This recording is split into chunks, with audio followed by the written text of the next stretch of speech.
Good evening, New Orleans, and welcome to Inside New Orleans Sports. I'm your host, Eric Asher. Over the next hour, I'm going to concentrate on a very busy day in sports with the New Orleans Saints and the New Orleans Pelicans, and we got a great panel to break it down for you tonight. Jude Young of SportsNola.com and WGSO 990 AM, and Robert O'Shields of WGNO TV, ABC 26 here in New Orleans. And gentlemen, again, thanks for being with us. And thanks for being returning guests to the program as well. We always like to start off, let folks know a little bit about what's going on in your career. And Jude, you're a very busy man these days. I am. SportsNola.com is a 24/7, 365 deal for me, and also working a couple nights a week on our shared station, WGSO 990 AM New Orleans, 6 o'clock on Tuesday and Wednesday nights with the Jude Young Show. And UNO Basketball, I'm the voice of that program for another season as we come down the stretch. And Bobby, welcome back to the show. And man, tell the folks about what's happening at ABC 26. Well, starting tomorrow, Friday night, we're going to have our spin-off of Friday Night Football. It's Friday Night Sports. Yes. So we're going to concentrate on the other sports that take place, basketball, soccer, playoffs going on. Jesuit and Brother Martin played on Mardi Gras Day, which upset a lot of people on both sides, but also state championship wrestling happening over in Kenner. So that's Friday Night Sports starting this Friday night. And the time again? 11 o'clock to 11:30, not the 1 hour that you're used to for Friday Night Football. 30 minutes over on our sister station, the NOLA 38. Love the show. You guys do a great job with it all year round, no doubt. We'll start off with the Pelicans. Pelicans made some moves today. I was talking about it on my radio show earlier today before anything happened. Been talking about it for the last couple of weeks.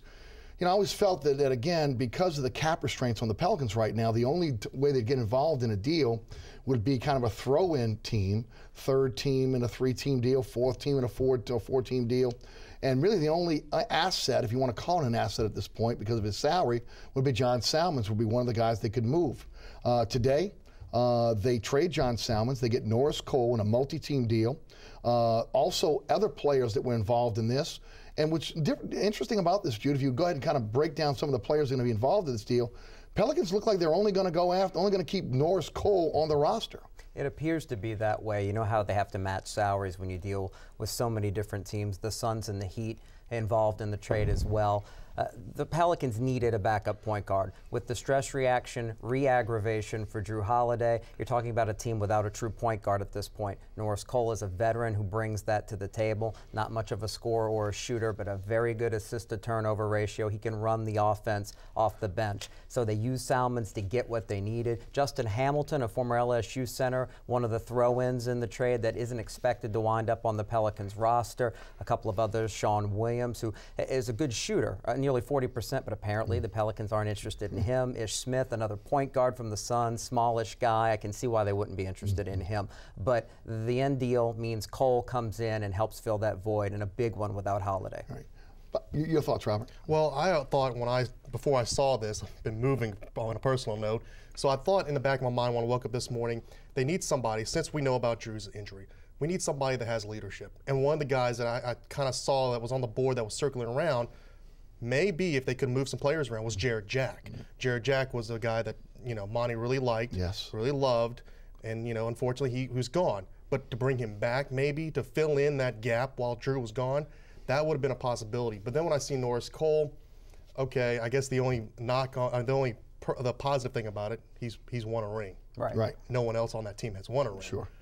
But do they still make the playoffs? Oklahoma City Thunder looks like it's going to be, they're jumping the spot to get that 8th spot. I hate to say that, but if it's anything about basketball, you just never know when that ball is going to bounce. I mean, this is a team that beat the Atlanta Hawks that were really hot. Right. So anything is possible with this team. Could they do something else? I don't think so, but with what they got, I don't know. And Oklahoma City got better.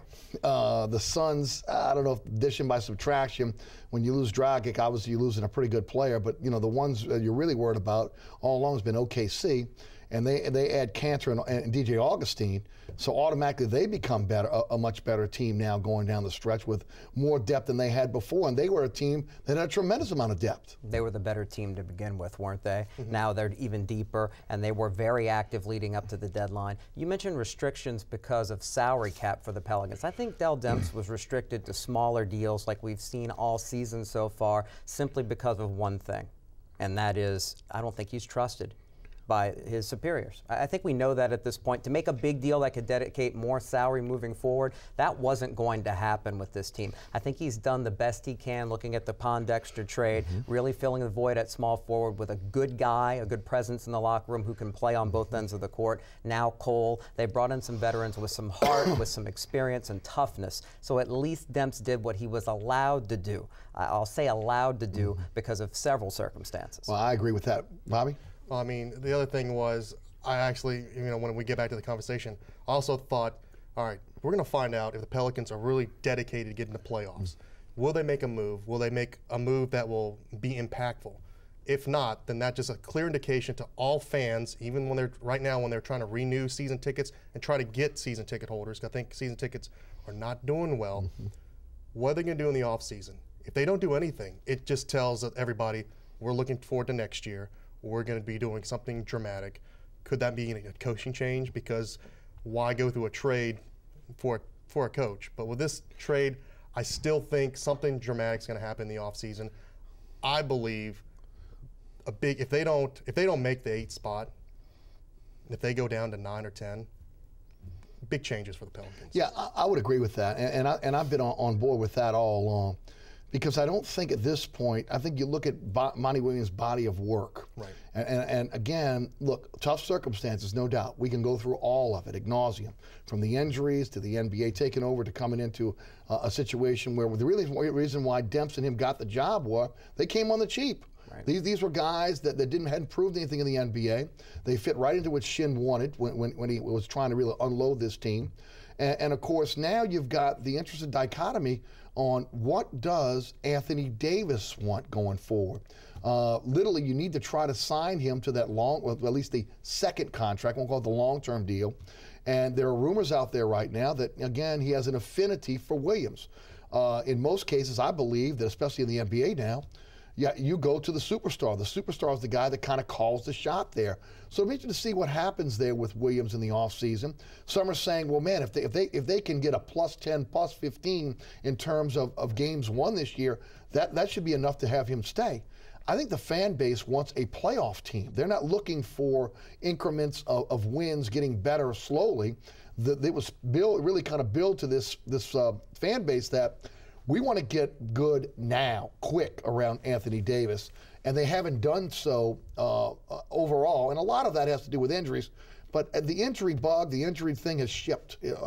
I don't think you can, at this point, say Monty Williams' progress as a coach, this team's progress has been because of the injuries, because every team has injuries. Every team does have injuries, Right. and I think this particular team, when they've been healthy, they've been inconsistent. So you can't make that excuse that the inconsistency comes because so many have been hurt. The Eric Gordon saga, we haven't seen the same Ryan Anderson since last year's injury, and clearly Anthony Davis is still a bit fragile because he's such a dynamic player and puts himself in awkward situations at times. But going back to your point about the offseason and moving forward with Anthony Davis, I don't think Davis is at the point in his life, much less his career, that he's ready to drop the superstar hammer yet. I think he'll let the people who are experienced within the organization make decisions, and in a couple of more seasons, he'll be thinking about where we're at. I don't think they have to worry about his happiness as long as they don't bring in, say, the next coach as somebody that he absolutely can't stand. He just wants to win while he improves, and if he's improving and the team's improving at the same time, he'll be happy. I just don't think that the fans are going to be happy. This is a bandwagon basketball market, and right now the bandwagon is not exciting enough to bring more fans forward for those season ticket packages. You know who else wants to be happy? Tom Benson. Quickly. Yes. Quickly. Yeah. I mean, let's just be honest. He went from sitting courtside, now he's up in the suite, and we all know what's going on. Right. Let's be honest. Right. But he wants to win. He wants, and what owner doesn't? You know, the Chicago Bulls, the owner for him, he also has a World Series with the Chicago White Sox.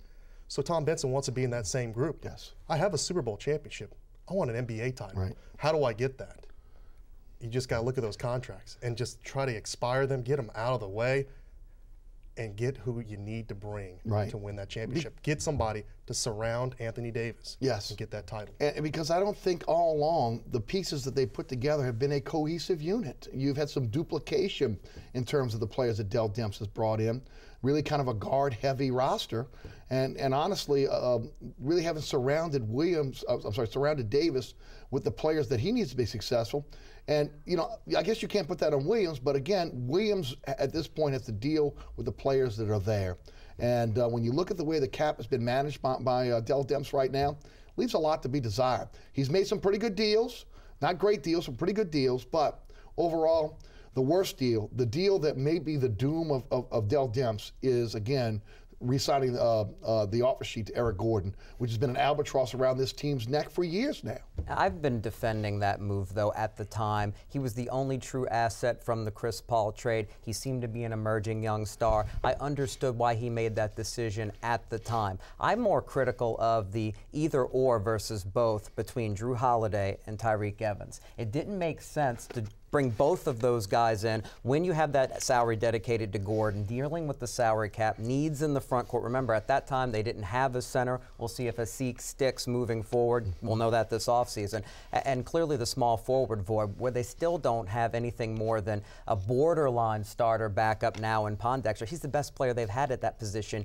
in years. And the reason why, because a couple of years ago, they make those decisions on two more guards, because that's what they are. Evans clearly can't play small forward if you want to play two-way basketball. The other deal that, you know, every time I am a season ticket holder, and I expect a great product. Right. But when they got Amir Asik, a lot of people are like, oh, yeah, he went from the Rockets, but he plays European ball. It's very soft. And if you watch games, when he's going up for rebounds, he seems like when he gets up for the rebound, he is supposed to get the ball. Yes. He's not fighting. He doesn't fight for that second chance point, and it's not a vicious dunk like you would see from AD Right. if he's going up for a layup or a rebound and he slams it down. Amir goes up, grabs it, comes down, pumps, and then throws it up. Finesse. Just, he doesn't show me that hunger that and I don't know, just there's been games where I just focused on him. Offense, defense, I'm going back and forth.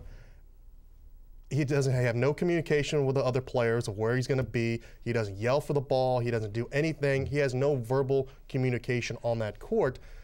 And he shows no strength or toughness. And I wish somebody would just take him out on Bourbon Street and say, listen, let's get tough here and just get physical with somebody. I don't care what it is. Now, I'm not saying go out and fight somebody. Right. Just get tough and just learn to be just aggressive down on the paint. Not the same player he was with Chicago, in which I think a lot of people were thinking that's what he was going to be. And that price tag is hefty. You know, now you're going to be asking him to take a significant pay cut to stay here. There's no way he's a $15 million player. I mean, it's not going to happen. But you say not the same player as he was with Chicago, and maybe not that first year with Houston before Dwight Howard came along, but we're talking about Tom Thibodeau, we're talking about Kevin McHale. These guys are getting the toughness out of their teams. Monty Williams, defensive-minded coach, we hear that all the time. Toughness, right? That's supposed to be the type of player he was, the type of coach he wants to be. We don't see either of those things on the regular with this team. To the phone lines we go, 866-3200, to New Orleans and Hayward. Hayward, welcome to Inside New Orleans Sports. Hey, how you doing? How y'all doing? Doing great. My question is this.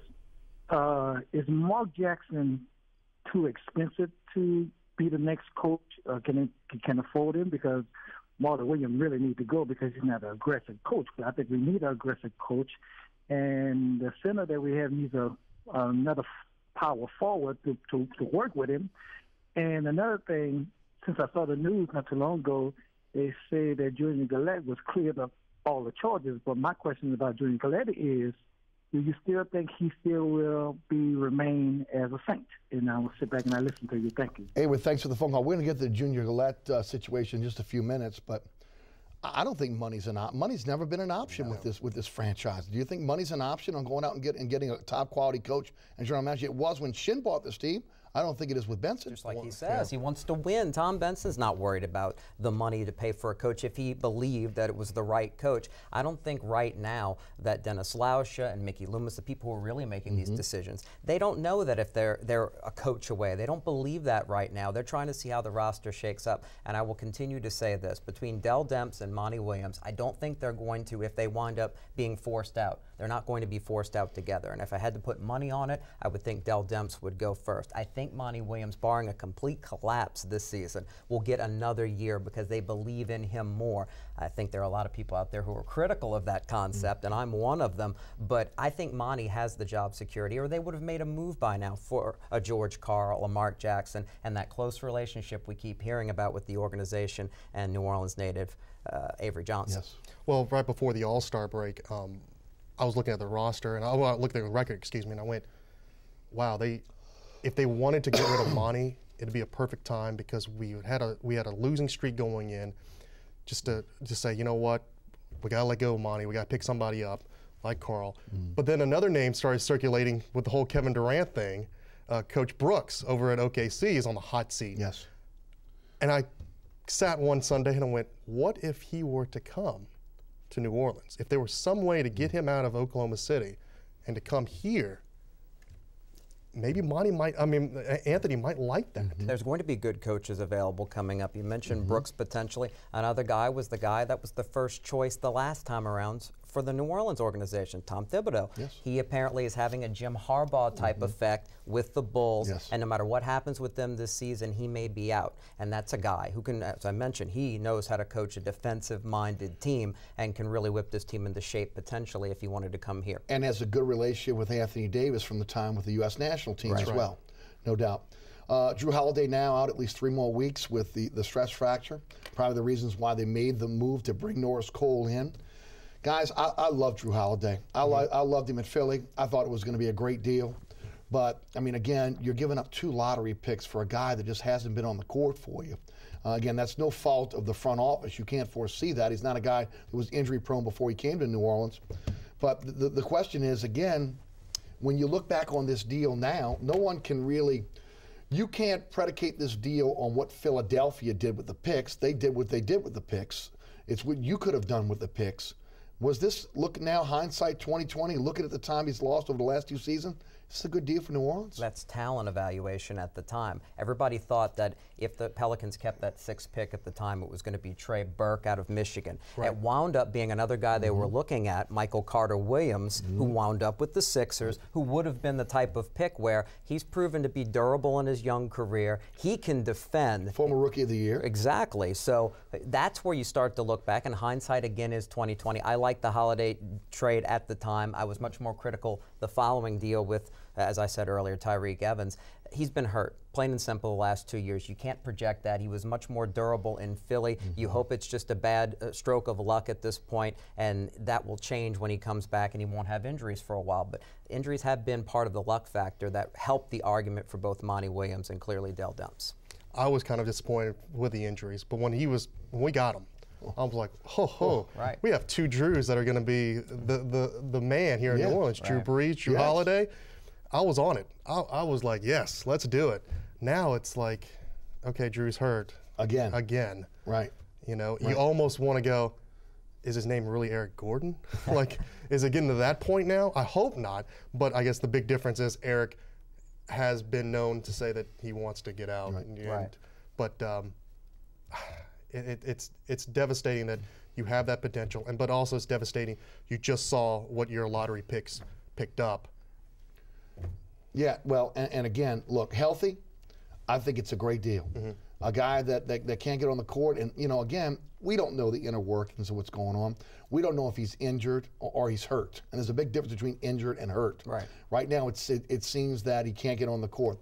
And again, those stress reactions, you guys know, if you push that, it could be career-ending. And so I'm sure that they're handling this with kids' gloves.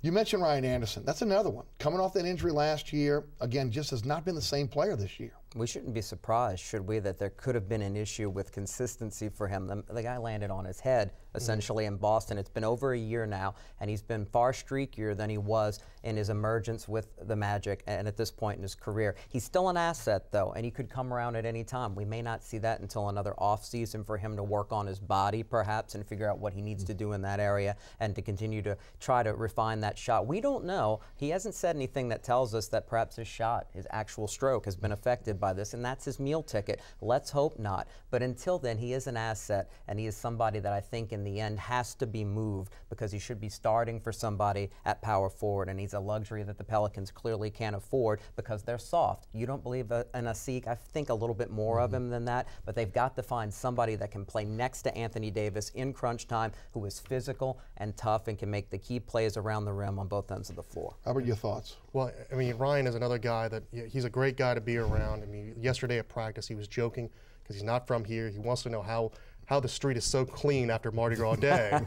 And But knowing him from last year before the injury, his shot, he's almost pushing it. It's almost something, because if you see how his back is arched, I think he still has little tweaks there. You know, it could be a long soreness. It could be something that that's still not quite healed, but it's good enough to where he can play through the pain. And now this new thing where he came out and talked to us, he's got this thing on his shoulder, and he said he got into a bump with when they were playing Chicago, and he was driving home, and he turned the steering wheel, and it bothered him. I'm no physician, but nerve damage can be a big deal where if there's an issue in one place, your body adjusts, and the type of adjustments that could be affecting his ability to shoot might be permanent. So this is a real issue that will continue to be watched by, I'm sure, the organization. And if they feel like it's something that they might want to trade him while his value is still high, we might see that in the offseason. And a pretty decent contract at about $8 million a year. It was really a steal when you got him for what he could provide. But again, he's a shooter. And if it's going to affect his touch, especially from three-point land, that's what he's all about. That is his meal ticket in the NBA. And right now, not the same player. Anthony Davis back. We briefly touched on that. He's a guy that plays 110% on every single play, and just his body type right now, even though he's gotten bigger, he's going to get into situations where he's going to be injured. The thing I like about him, though, is he plays through injuries. He wants to be on the court. He is a perfect representation of someone from New Orleans. We work, we fight, we bust our butts. Amen. It doesn't matter how hurt we are. We're still getting out there. We're going to represent New Orleans across our chest. And that's what I love about Anthony Davis, because you know what? He went to the All-Star game. He thought about the city and thought about this team. I'm not going to play. I'm not going to goof around and do something stupid and do like a crazy dunk and then hurt myself more. But you know what? He's going to play through this injury on Friday. It doesn't matter. He can have all that, what they call K-tape or whatever, from head to toe. But he, to me, represents the city, a person from New Orleans, because he could fight it out. But on the flip side, when you go that hard, like we party hard, he plays hard and sometimes puts himself in situations where he has to think afterwards when he's injured, how did this happen? Like the flying injury against the Bulls. You put yourself in that kind of traffic. You've got to be smarter about that and think about 82 games and hopefully the postseason and pick and choose your spots, particularly in the second quarter of a game in late January, early February. Still wonder how that was not a foul. I mean, this is a superstar. Normally you breathe on a superstar and they get a foul. Still wonder how that was not a foul. Back to the phone lines we go. 866-3200. Joe is in New Orleans. Joe, welcome to Inside New Orleans Sports. Thanks for holding. Okay, we've lost Joe. Guys, 29 game sprint to the finish. Does this team make the playoffs? No. I think very simply no. You're fighting for one spot between the Suns, who probably aren't as much of a factor now, although they have about a game-and-a-half lead right now. It's clearly Oklahoma City. As long as Durant and Westbrook are healthy moving forward, there's no way to predict that the Pelicans, already trailing them by a game, are going to surpass them at the finish line. Yeah, especially because they got so much better in the trade deadline. But go ahead. Right. Their rankings, I mean, they could finish worse as 10th, because I think Denver, who's 11th, is 7 games back. And if the Pelicans really choke for the next 29 games, they could be dead last, but I don't see that. But I don't see them even getting close to the 8th spot. They're going to be home watching the playoffs. Larry's in Kenner. Larry, welcome to Inside New Orleans Sports. Yeah, good afternoon, buddy. What's hey, Larry, going on? how you doing? Yeah, I just want to give you a big shout out, man. I'm a big follower of yours. I watch you every week, and I listen to your radio station. Just want to give you a shout out. Keep up the good work. Go Saints, and give a shout out to the Who Dat Nation. Yeah, Super Bowl time. Yeah, we going, baby. There you go. Well, Larry, thanks for calling. I appreciate it. Guys, let's speaking of Kenner, let's go to the city of Kenner and talk a little bit about what's going on with Junior Gillette. We know now the charges, simple battery involving domestic abuse, have been dropped by the authorities in Kenner. They're not going to prosecute him. But earlier today, Junior Gillette is now being accused in a civil lawsuit of sexual and physical abuse, false imprisonment, stemming from that arrest on simple battery involving domestic abuse. The alleged victim said that she was given a liquid that she called horny juice that supposedly made her unconscious. She claims that there were at least 5 members of the Saints team that have witnessed this at parties at Junior's house. She accused at least one Saints player of groping her while she was drugged. This is just a mess. And 2 things come to mind on this. First of all, the NFL could care less what the city of Kenner's doing. They're going to do their own investigation, and they're going to make their own determination on whether Gillette will have to serve the 6-game plus suspension. The other part of this is the $17 million bonus that he is due around the middle of March, a roster bonus. And of course, again, you look at his play on the field last year. It really, again, the Saints at this point probably have some buyer's remorse, feeling that ultimately he's a guy that is become just a situational pass rusher, not the guy that they maybe believed he was going to be, that an every down player, which is what he's being paid as. Mm-hmm.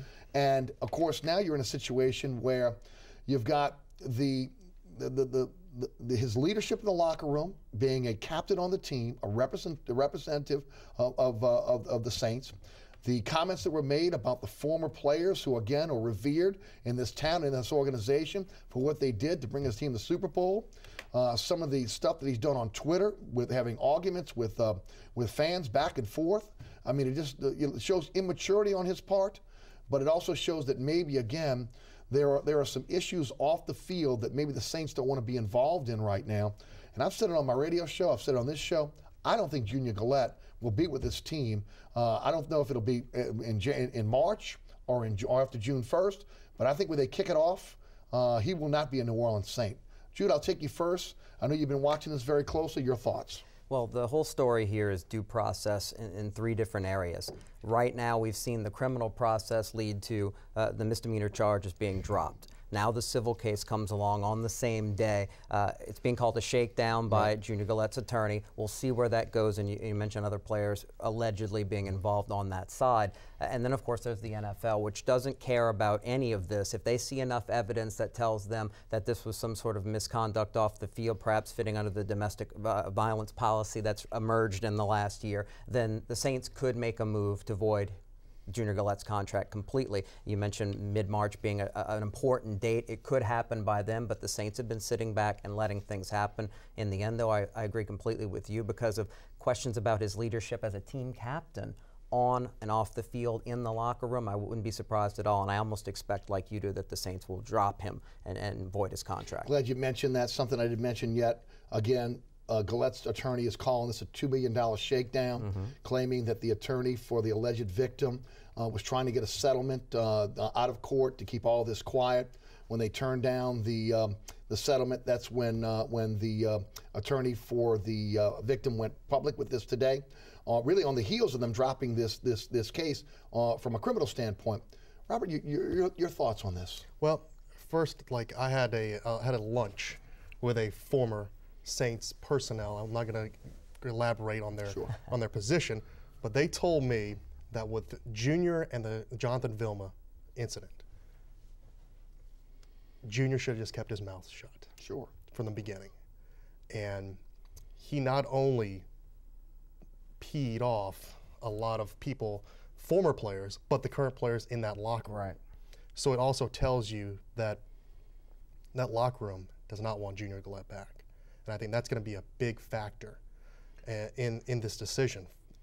If I'm a Saints personnel looking at this going, you know, I'm glad that this happened in the way off season, not during the season. Can you imagine if this incident were to happen in the Greenbrier for these players? Yes. On top of the Benson saga and this, I mean, and this might as well be on daytime television. Right. And I will say this, you can't talk about this situation now with the alleged horny juice, okay, without thinking about Darren Sharper and the situation there. And of course, even though it doesn't really touch the organization, it does taint the organization a bit with Sharper. This was done here in New Orleans in terms of, and also in multiple cities, allegedly with Sharper involved in again, drugging women and taking advantage of them. And then now you got the situation with a current player and then maybe allegedly other players that were involved in these parties. So again, it doesn't look good for an organization that, again, is trying to be able to prove, first of all, they're still a first-class organization, despite what's going on between the family feud. And of course, an example to be made of someone who was given much, but again, didn't produce, not just on the field, but in a leadership role as well. It's a touchy situation for the Saints and the league because in the end, if the Saints feel like, hey, this could be a get-out-of-jail-free card, I think they're going to take advantage of it. But at the same time, after Ray Rice and a little bit connected with Adrian Peterson, all that happening last season, when you look at what could happen here if the NFL and the Saints get it wrong and they don't have enough evidence and they're countersued and the union gets involved, it could be the type of thing that would be the end of Roger Goodell. Don't get too excited, Saints fans. So that just tells you that they're going to be very careful about this at the highest levels in the league. And maybe there won't be enough time between now and March and that big bonus hitting in order to get done what needs to be done for the Saints to free themselves of Gillette, and I know they must be regretting that move at this point. Wow, especially because they didn't have to do it. They already had him signed to a 3-year deal. Right. I think they thought, wow, he's going to hit those incentives in that 3-year deal. He's going to opt out, and then we're really going to have to pay him. Let's get a little bit ahead of this 1 year before we have to fool with Cam Jordan and lock both guys up. And again, they rolled snake eyes on that, considering what he did on the field, but more importantly, what he's doing off the field. You got to look at the history of Junior Gillette as well. What happened at Temple, being thrown out of Temple, blaming his cousin for stealing a laptop, and of course now this situation, of course his cousin being stopped in Kenner, illegal drugs on him, a female that was also in the vehicle having drugs without a prescription. You know, all this kind of comes into the off-the-field situation with Junior Gillette. And again, is he the type of player the Saints want to represent their organization? I don't think so. I don't think so either. I mean, I think that's what it comes. I think, look, actually they hit the lottery here, you know, in a roundabout way, and I hate to say it like that because there's an out now.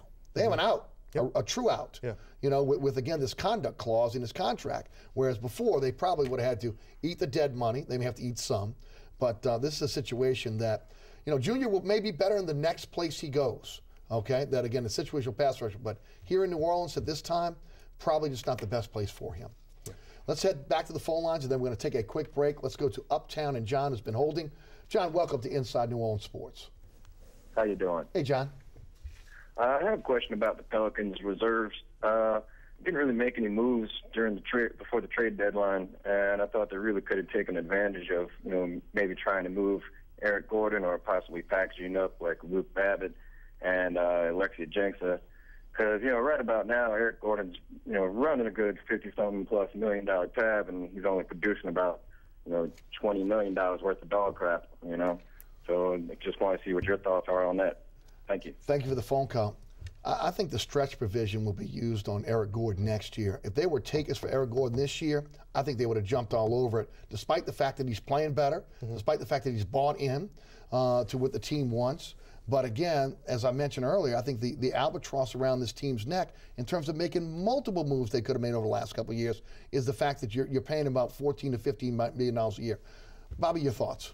I was expecting Eric Gordon to have another injury this season to pretty much be a season-ender injury, which probably was just maybe a bruised ego or a bruised thumb.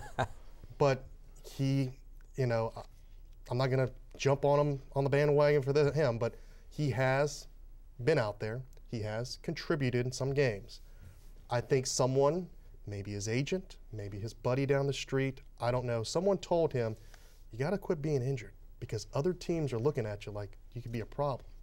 And it reminds me of an old movie, not Rookie of the Year, can't think of it now, but if he gets better, plays these games, racks up the points, then if some other team, maybe Phoenix might come back and say, hey, we want you on the team, get him out. I mean, that's his way out. If he starts producing and not being hurt for a good year and show other teams that he can do that, be a ball player, then, hey, maybe get rid of him. Eric Gordon's thinking about his career, guys, and with 1 year left on his deal coming up, he's worried about rehabbing his image and his value in the league. So when he had the torn labrum, he could have taken the surgery out and done exactly what I think we all expected. I couldn't believe. You look at Drew Brees, how tough it was for him to come back from the labrum injury. You look at Eric Gordon, and you're saying there's no way this guy's not going under the knife. He's in his mid-20s, and he thinks he's got one more long-term deal in him, and he's starting to fit into the team concept and play the way his body's now allowing him to play. I think he's given up on superstar, all-star, two-guard thoughts. I don't think his body's going to allow that anymore, but he can shoot it, and he can play on both ends of the floor and play tough, and he's a good enough athlete where he could have many more years in this league as a contributor on a good team as a starter. He's figured that out, and he's trying to rehab his value, and that's the very reason why I don't think the Pelicans are going to use the stretch provision. They would have done it before this season. He's an expiring deal at $15 million, and that is valuable a year from now when we get to the trade deadline. If he's playing well enough, you can work him into something really big that could be the key piece moving forward for an Anthony Davis contender. One more call before we head to break. Kim is in New Orleans. Kim, thanks for holding. You're on Inside New Orleans Sports. How are you today? I'm doing okay. How are you? Doing fine. Your question?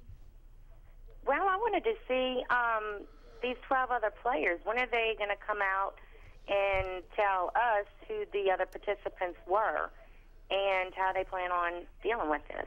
Well, my guess would be, and Kim, thank you for the phone call, is we'll find out when the civil suit moves forward, one way or the other, who those players will be ultimately. And again, there were 5 players allegedly that were at the parties, one that has allegedly groped the victim.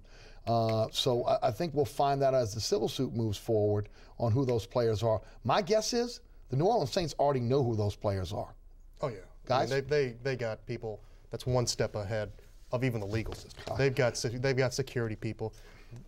These players are not all by themselves. They got handlers and security part.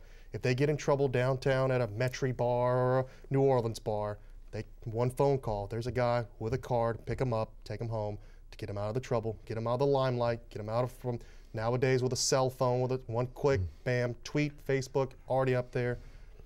And they know who these guys are. They probably already have contacted them, their agent, somebody, or their representation, and told them this is getting serious. Plus, NFL security is probably, in some cases, they'll say better than what the FBI has. I mean, again, really. They're better paid, I'm sure. That's for sure. But so you know that they probably already know who these alleged players are as well. The Saints are clued in, as you mentioned. They've tracked. They can look back on journals, if you will, and figure out, okay, when is this being alleged, what dates. They know the process here and who Gillette normally hangs out with, who he's tight with on the team. The caller was asking about, well, when are the players going to come forward? They have no incentive to do anything but let the process play itself out, and that's what everybody's going to do. They're going to let this civil process play itself out while the NFL continues to snoop and try to find answers on the Gillette angle. The other players being involved, there's a reason why this is a civil case. If there were criminal charges to deal with, it'd be a much greater concern to all of them who are allegedly involved. Because it's a civil case, I doubt very seriously there's enough evidence for her to do anything but try to get a settlement. Gillette's not going to settle, because if he does, it's an admission of guilt to the National Football League, and that'll make his contract voidable on the spot. Right. And also, guys, remember, the burden of proof is a lot less on a civil suit than a criminal suit. So again, you got to look at it from that standpoint as well. For her, when you look at it from a civil side, she doesn't have to prove as much as she would be, again, if this was a criminal situation, which again has been dropped by the city of Kenner. We're going to take a quick break. You're watching Inside New Orleans Sports every Thursday night right here on WLAE TV, 6 p.m. with our live broadcast. You can catch us on Friday nights, 9 p.m. on Pelican Sports Television in New Orleans, Baton Rouge, and Lafayette, and at 10 p.m. right here on WLAE TV. Got a great panel for you tonight. Robert O'Shields of ABC 26 Sports and Jude Young of SportsNola.com and WGSO Radio. 866-3200 is the phone number. I'm your host, Eric Asher. Don't go anywhere.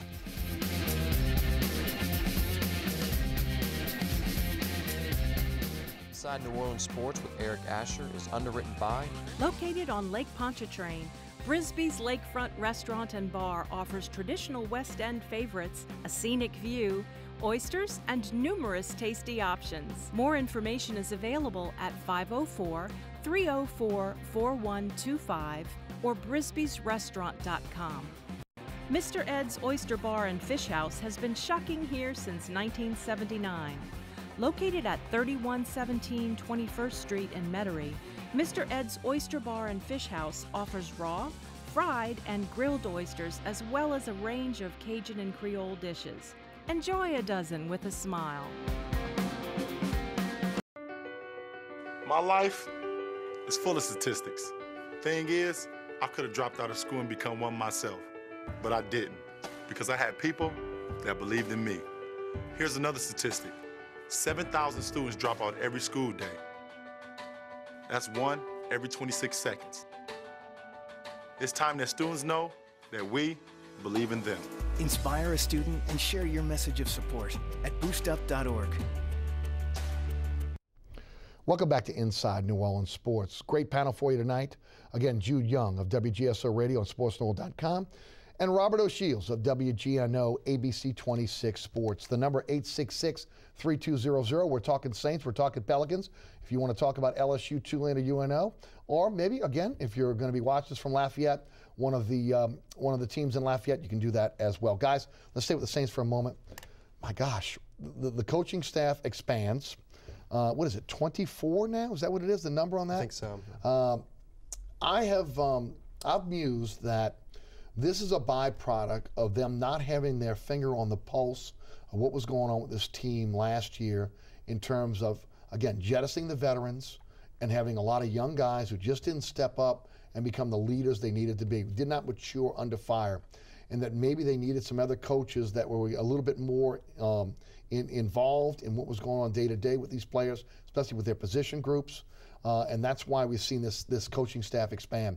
I'd love to get you guys' take on that, your thoughts. You know, it's funny to me that I'm more excited to see something we'll never see.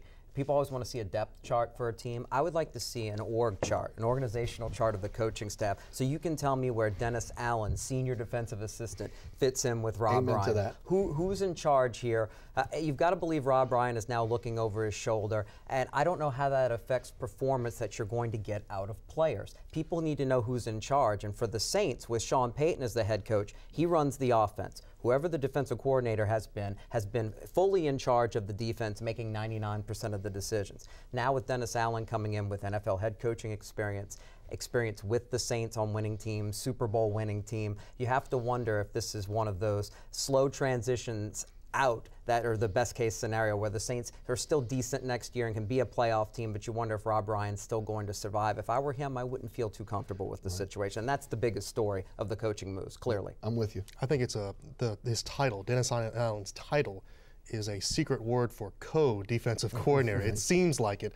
And also when I saw that happen, I'm thinking, I'm pretty sure everybody out there that's watching and here is thinking, if Rob Ryan doesn't do this, well then Dennis Allen's just going to go up, and he's pretty much the next defensive coordinator.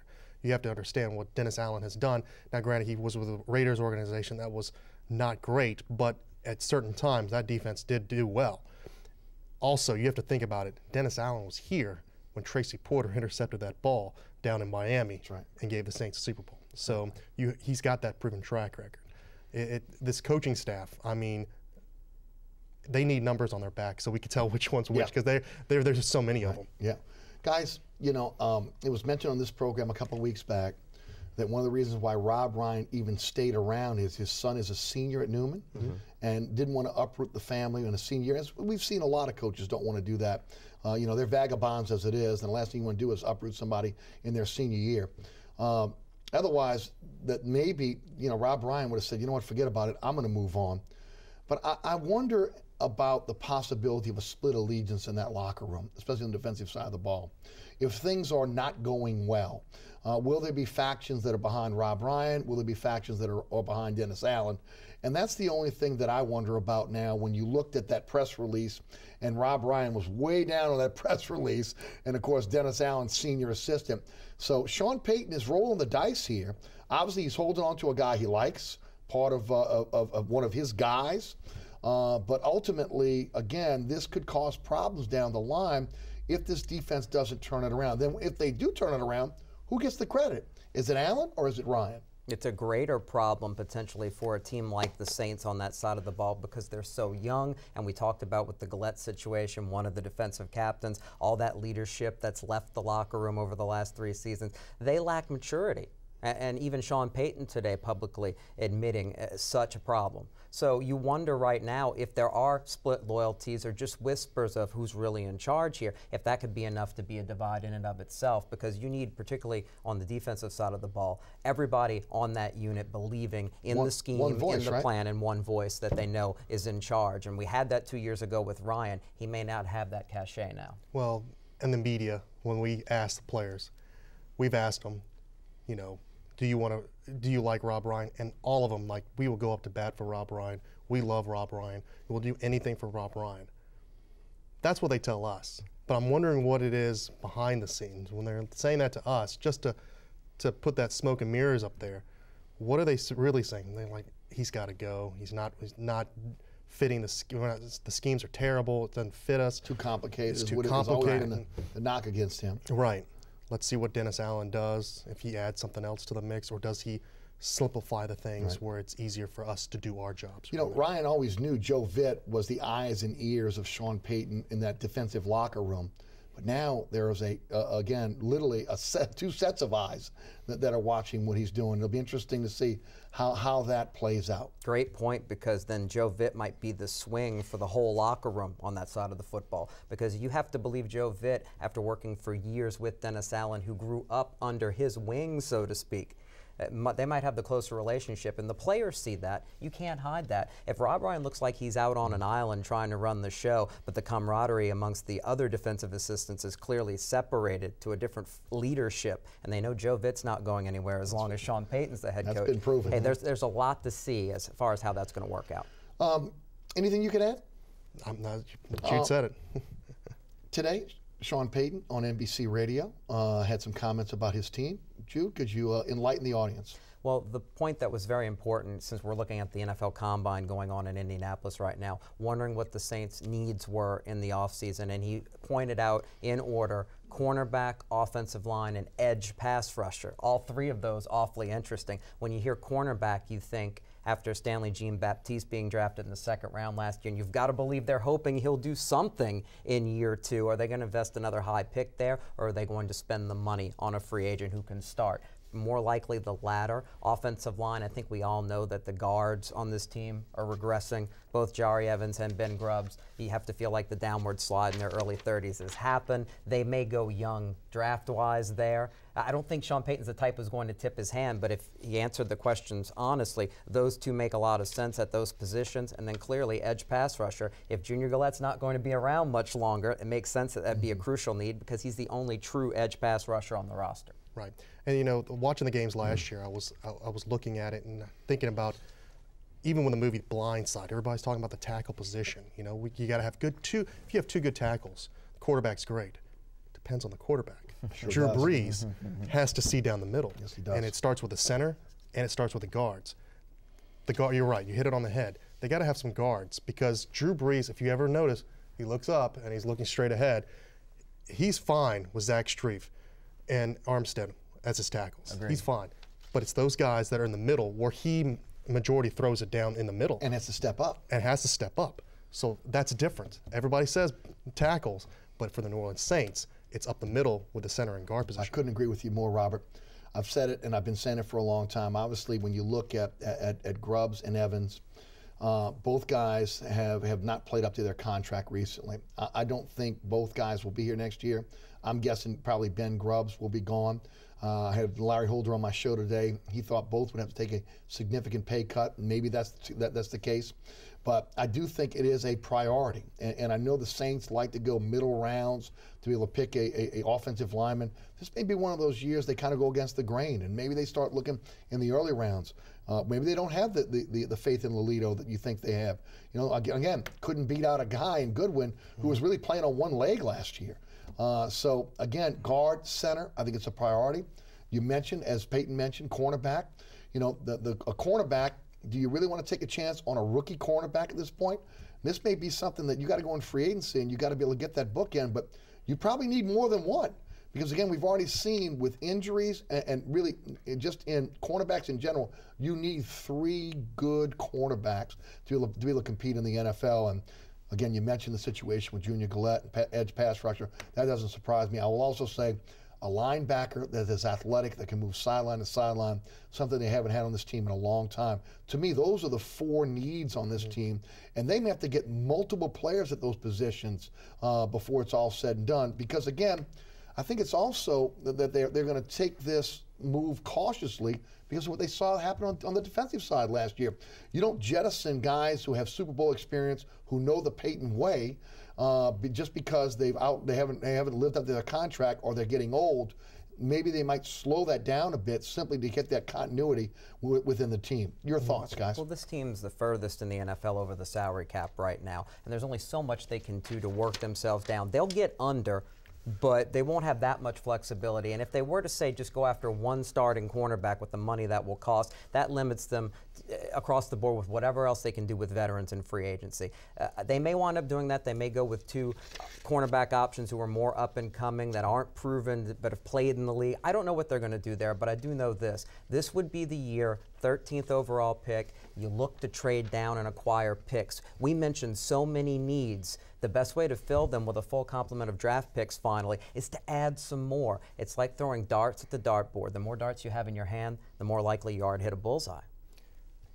Let's just say Mickey Loomis will find a way. We say it every draft pick. How in the world did Mickey do this and Mickey do that? I'm pretty sure that they're already looking at, they probably went to the Senior Bowl and have already keyed on the guys that they like, that other teams are like, because they've always done that with the players. So I'm thinking that they have already come up with a plan to fit those needs, and maybe Sean Payton has put out those little breadcrumbs for us that these are the guys that we're looking at. We're gonna get it straight this year. To Leroy in Metairie. Leroy, thanks for calling Inside New Orleans Sports. Okay. Yeah, hey, Leroy. I was concerned. My concern wasn't too much with the defense play calling last year. My concern really was with the offense. I saw that the defense stopped pretty good, but the offense could not put no points on the board. So, everybody was focused on the defense, but they should have been focused on the offense and playing. Because I didn't think Sean Payton did very well last year at all. Play calling. I thought that Ryan did a pretty good job. I mean, you got to give Ryan some credit. He really had nothing to really work with. And but I mean, my point was, like I say, that Sean Payton did not do a very good job with play calling. And I want to know what's going to be the difference this year with his play calling. Thank you for the call, guys. Every year, NFL coaches self-scout themselves. I think a lot of us felt that maybe they were too predictable at times. Maybe they were lax. Marcus Colson said recently they really missed Darren Sproles. Jude, your thoughts on Payton and the play calling, and is this something you think that he's really examining what he's doing to see if the rest of the league is catching up with him?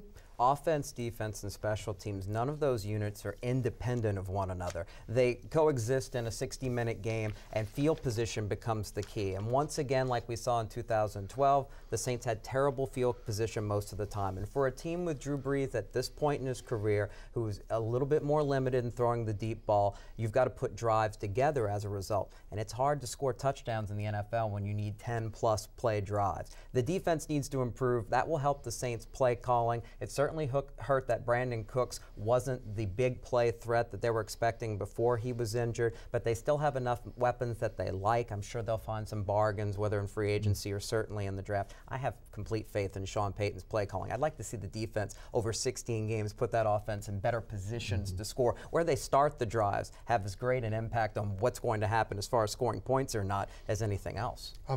Every Saints game I've looked back at, the offense is starting way on the other side of the field. Yeah, that's a great point. And it gets to the point where I'm pretty sure Drew Brees and the offense is like, are you kidding me? Really, guys? Looking at the defense and the special teams. Now, some of the special teams, they don't get their coverage right, and the ball we've seen balls fumble. And the offense, you're right, they just need to get good field position to start something. Even a spark from a Darren Sproles that we had to run the ball down past the 50, that was spark enough to get this offense going to throw for a touchdown or run for a touchdown. The offense, I don't know. I think Sean Payton's going to have something drawn up, something different for the offense this year, especially with the personnel that they have. Let's shift gears and talk a little LSU for a minute. Shea Patterson, the #1 player in Louisiana this year, coming up in the next class, has chosen to go to Ole Miss. A lot of controversy around that. Both you guys cover a lot of prep football. Talk about Shea Patterson. Talk about if this is a big loss for this team. Something I didn't realize until I did some research. Not originally from Louisiana.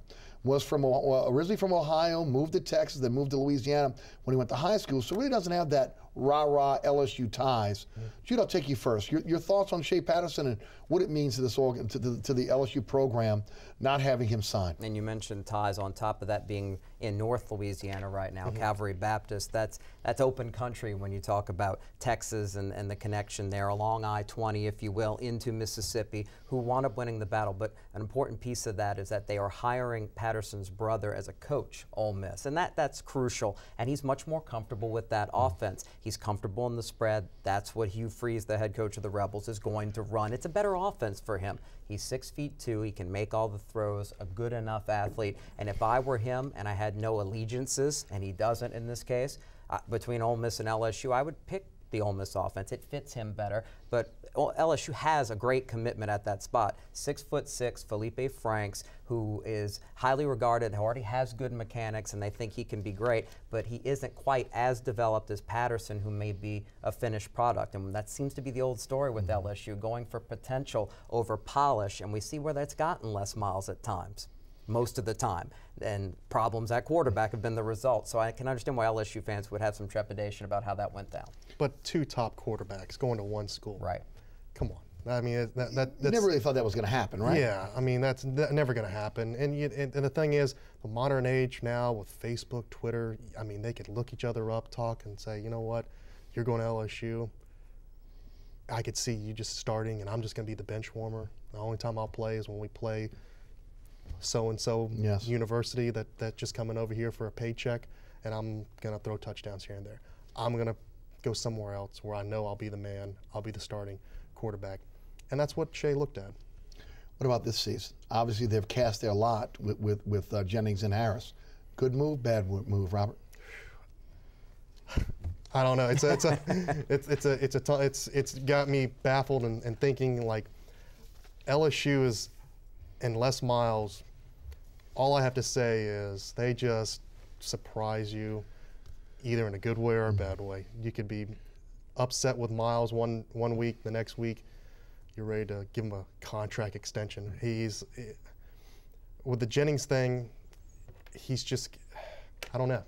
I think Brandon Harris, he's just got more maturity to work on. I hate to say that. Jude? They need Harris to grow up. He's clearly the better talent, and we'll see. Second year in the program, started a year ago in the spring, so that'll help him. We've seen redshirt freshman quarterbacks of recent years win Heisman trophies, so it's doable, and they need him to beat out Jennings. But I'm not going to say it's over. Wait until the end of the spring. Wait until Braxton Miller of Ohio State, Everett Golson of Notre Dame, guys who have won and won big in college football, make their decisions if they want to be graduate transfers, because I think LSU may still be in the hunt for one of those 2 guys, or both, because I think at least one of them, if I'm Braxton Miller, I'm leaving, unless he's switching positions for his pro prospects. Golson's definitely, I'm willing to go on a limb and say definitely going to go someplace else, and he would be a good fit in Baton Rouge. Yeah, the thing that was disconcerting about this is the recent reports that they were paring the playbook down for Harris. And God, if you've been at LSU as long as he has, early entry, full season, and you still haven't gotten it, maybe you're never going to get it. Right. And that's the thing that kind of really caught me. Robert O'Shields of ABC 26 and Jude Young of SportsNola.com and WGSO Radio, thanks so much for being on our panel tonight.